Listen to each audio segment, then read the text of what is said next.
नमस्कार, स्वागत है आपका सिटी पोस्ट लाइव में और मैं हूं आपके साथ अनुराधा। आज हम आपको एक ताज़ा राजनीतिक विवाद से जुड़ी खबरें दिखाएंगे। हाल ही में बिहार विधान परिषद के अंदर पूर्व मुख्यमंत्री राबड़ी देवी और मुख्यमंत्री नीतीश कुमार के बीच तीखी भिड़ंत हुई, जिस पर मंत्री अशोक चौधरी ने बड़ा बयान दिया है।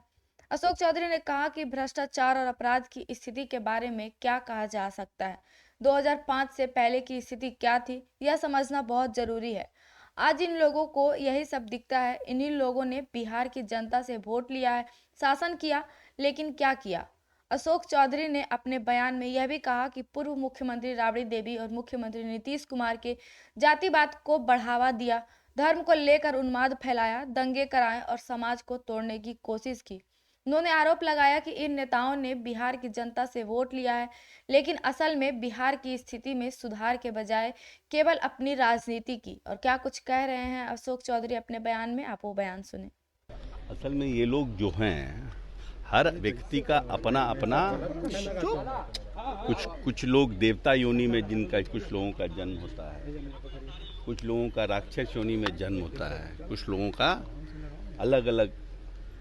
ये लोगों को तो ये लोग तो चरवाहा विद्यालय वाले हैं, को पढ़ने लिखने से कोई वास्ता है नहीं। और यहाँ पर पूरे जिसको बोलते हैं राजनीति में, राजनीति का कैसे अपराधीकरण हुआ, तो वो सब तो इनके शासनकाल में हुआ। लाठी घुमावन तेल पिलावन रैली, इसी टाइप का रैली होता था ना इनके समय में।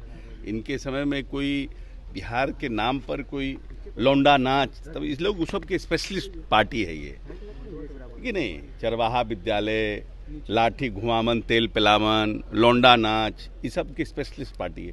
तो इनको हर चीज़ उसी दृष्टि से दिखता है, सबको इनको भ्रष्ट सब चीज़ में, क्योंकि ये लोग का योनि ही जो है ना भ्रष्टाचार में ओतप्रोत है। जातीय उन्माद, भ्रष्टाचार, ये इनका यूएसपी है। तो इनको हर चीज़ ऐसे दिखता है। नीतीश कुमार को लगता है कि क्योंकि अब तो बोलने की छूट है, कुछ भी भांग पी के आते हैं तो ये करते हैं वो कर। भाई आप महिलाओं पर आप अटैक कर रहे हैं कि महिला विरोधी। तो नीतीश कुमार महिलाओं के लिए जितना काम किया है इस देश में, अगर कोई व्यक्ति जिन्होंने महिला सशक्तिकरण पर कानून बनाकर, नीति बनाकर अपने 20 वर्ष के कार्यकाल में उनको सशक्त करने का काम किया है, उनका नाम है नीतीश कुमार। दूसरे जगह लोग कहते हैं कि नीतीश कुमार की तरह नीति बनाइए, नीतीश कुमार की तरह रिजर्वेशन दीजिए, नीतीश कुमार की प्लान बनाइए। ये कह रहे हैं कि नीतीश कुमार महिला विरोधी है। तो निश्चित रूप से नीतीश कुमार जी ने उसका विरोध किया, और विरोध करने पे किसी को भंगेरी। असल में अब होली आ रहा है, सब पर चढ़ रहा है होली का रंग, तो नॉन बहुत सीरियस नहीं लीजिए। उन्होंने कहा कि नीतीश को 5 नेताओं ने हाईजैक कर लिया, उन्होंने कहा कि 5 नेताओं ने नीतीश जी को हाईजैक कर लिया, उसमें एक नाम आपका भी है।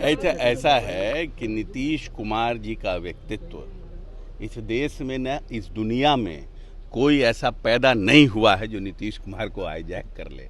अशोक चौधरी तो शतरंज का सबसे छोटा प्यादा है, तो बड़े बड़े लोगों का भी नहीं औकात है कि नीतीश कुमार को हाईजैक। लोग कन्फ्यूजन में रहते हैं और मुंगेरी लाल का सपना देख रहे हैं कि नीतीश जी की तबीयत खराब है, अब मेरा बेटा बन जाएगा। बोल रहे हैं ना, हाथ जोड़ जोड़ करके तेजस्वी को आशीर्वाद दीजिए। तो हाथ जोड़ने का क्या जरूरत है? काम पर वोट मांगिए, काम पर वोट मांगिए, लोगों के पास जाइए, कहिए क्या क्या हुआ है। काम तो कुछ हुआ नहीं, जात पात हिंदू मुस्लिम यही सब करके आप वोट लिए। 15 साल तो राज्य को आपने इतना पीछे करा दिया कि डबल ताकत लगाने के बावजूद भी बिहार धीरे धीरे हुक करके ऊपर उठ रहा है। अगर ये 15-20 साल आप काम किए होते जात पात से ऊपर उठ करके, तो यही बिहार हमारा रहता। ये बिहार वो बिहार था जहाँ सम्राट अशोक हमारे यहाँ जब 37% 11वीं सदी में पूरे हिंदुस्तान के जीडीपी का 37% बिहार पूरी दुनिया के जीडीपी का देता था, और उसके बाद 14वीं शताब्दी में 14% तक रह गए। अब क्या है हमारा जीडीपी? तो यही सब करके ना, इसी तरह का कोई शासक आया, ऐसे लूटपाट लंड फंद किया, तो 15 साल आप एक शासक रहे भाई। लोकतंत्र में तो 15-15 साल बहुत होता है। आपने क्या किया? आपने लड़ाया, पिटवाया, मरवाया, कटवाया, लंद फंद, बुरा बाल साफ करो तो नीला बाल साफ करो, यही सब कर करके आप 15 साल रह गए। अब आज आपको सबको नजर आ रहा है भंगेड़ी, या सबको नजर आ रहा है, ये सब कोई सेंस है बोलने का? ठीक है, thank you sir. Ashok Chaudhary ने इसके अलावा यह भी कहा कि आजकल राजनीतिक मंच पर इन नेताओं के भाषणों से कोई असर नहीं होता। उन्होंने कहा कि इन लोगों को कोई सेंस नहीं है बोलने का। आजकल जनता को तो बंगड़ी बिना काम के व्यक्ति कहा जा रहा है। यह स्थिति दुर्भाग्यपूर्ण है। मंत्री अशोक चौधरी का यह बयान है कि बिहार की राजनीति में एक नया मोड़ ला सकता है, क्योंकि मुख्यमंत्री और पूर्व मुख्यमंत्री राबड़ी देवी के बीच बढ़ती तानातानी अब सीधे उनके समर्थकों और विरोधियों के बीच भी असर डाल सकती है। अब देखना होगा कि इस बयान के बाद बिहार के राजनीतिक माहौल में क्या बदलाव आता है और क्या यह तकरार आगे बढ़ेगी या फिर थमेगी। हम इस पर नज़र बनाए रखेंगे और आपको हर अपडेट देंगे। धन्यवाद।